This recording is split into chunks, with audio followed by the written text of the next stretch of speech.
Halo sahabat Mika, bagi banyak keluarga, epilepsi bukan hanya soal kejang, tetapi ini tentang rasa khawatir setiap harinya, takut kejang datang tiba-tiba sehingga mengganggu aktivitas sehari-hari.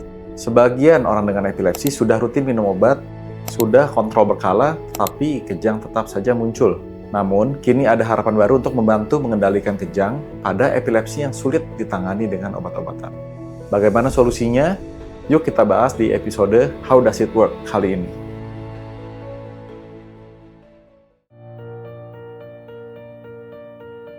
Di dalam otak terdapat jutaan sel saraf yang bekerja dengan menghantarkan sinyal-sinyal listrik. Pada epilepsi terjadi lonjakan aktivitas listrik yang berlebihan sehingga tidak terkontrol, yang kemudian memicu bangkitan kejang.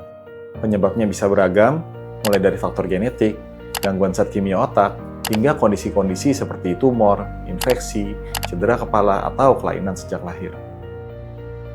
Gambaran kejang bisa berbeda-beda. Gambaran kejang tersebut bisa berupa tatapan kosong dan tidak merespons, gerakan menghentak berulang pada tangan dan kaki, tubuh kaku mendadak, kehilangan kesadaran, berjalan tanpa arah, bahkan jatuh tiba-tiba tanpa sebab yang jelas. Sebagian besar orang dengan epilepsi akan membaik dengan obat-obatan anti kejang tersebut. Namun beberapa pasien akan mengalami epilepsi resisten obat, di mana kejang akan tetap muncul meskipun sudah mencoba beberapa jenis terapi. Disinilah pentingnya evaluasi lanjutan oleh tim dokter spesialis multidisiplin, di antaranya dokter spesialis neurologi, dokter spesialis anak, dan dokter spesialis bedah saraf. Saat obat dan terapi lain belum cukup untuk mengendalikan serangan kejang atau bangkitan kejang, ada solusi lanjutan, yaitu dengan vagus nerve stimulation atau yang kita kenal dengan VNS. VNS adalah prosedur bedah minimal invasif di mana elektroda kecil akan diletakkan di leher, yaitu di saraf vagus, untuk menghantarkan impuls listrik ringan. Impuls listrik ini membantu mengatur aktivitas listrik yang tidak normal, yang dapat menjadi penyebab kejang itu sendiri. Dengan kata lain, VNS bekerja sebagai pengatur lalu lintas listrik di vagus nerve ini yang akan berlanjut ke aktivitas listrik di otak, sehingga dapat menurunkan frekuensi dan intensitas kejang secara signifikan.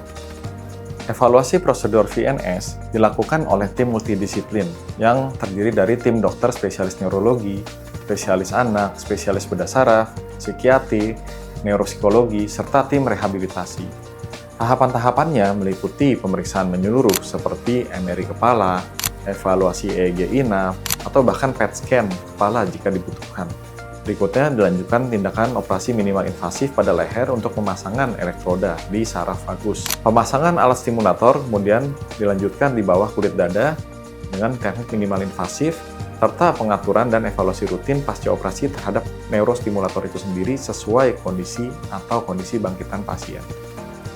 Lalu, siapa saja yang dapat dipertimbangkan untuk menjalani VNS? VNS umumnya direkomendasikan pada pasien-pasien dengan epilepsi kebal obat, yaitu kondisi di mana kejang tidak membaik meskipun sudah menggunakan 2 atau lebih obat anti bangkitan. Dengan evaluasi yang tepat, VNS dapat membantu mengurangi frekuensi kejang, menurunkan intensitas kejang, serta meningkatkan kualitas hidup bagi pasien dan keluarga. Seperti tindakan medis lainnya, VNS tetap memiliki risiko, walaupun risiko atau efek sampingnya itu minimal, antara lain adalah suara serak, batuk, atau rasa nyeri pada leher. Namun, karena prosedur ini bersifat minimal invasif dan tidak merusak jaringan saraf, efek samping tersebut dapat dikendalikan dengan pengawasan medis yang ketat, seperti mengendalikan pengaturan pada neurostimulator. Epilepsi memang bisa menjadi perjalanan yang panjang. Namun, ketika kejang tidak terkendali dengan obat-obatan, bukan berarti tidak ada harapan lagi. Dengan evaluasi yang tepat dan tata laksana seperti VNS, banyak pasien memiliki peluang untuk hidup lebih produktif. Karena itu, sahabat Mika, tidak perlu menunggu sampai kondisi semakin berat, lakukan pemeriksaan sejak dini agar penanganan bisa lebih optimal. Yuk buat janji temu dengan dokter spesialis bedah saraf di Mitra Keluarga dan dapatkan penanganan yang tepat sejak awal. Saya Kevin Gunawan, dokter spesialis bedah saraf di Mitra Keluarga Kemayoran. Salam sehat dan sampai jumpa.